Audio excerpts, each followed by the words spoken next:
আমার বিয়ের সময় শালি যদি এভাবে গান না গায় তাহলে বিয়ে করব না। আমি দুঃখিনী থাকি আঙ্গিনায়, কি দিয়া করিব সম্মান, কি পাবো কোথায়?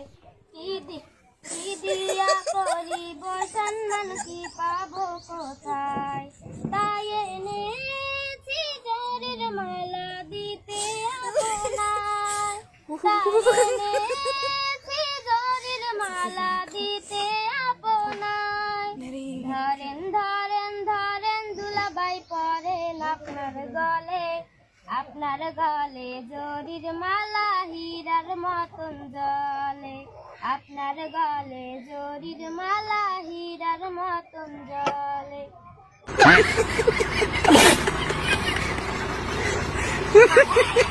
গাইস, এরকম সুন্দর সুন্দর ভিডিও পেতে আমাদের চ্যানেলটি সাবস্ক্রাইব করে পাশেই থাকুন।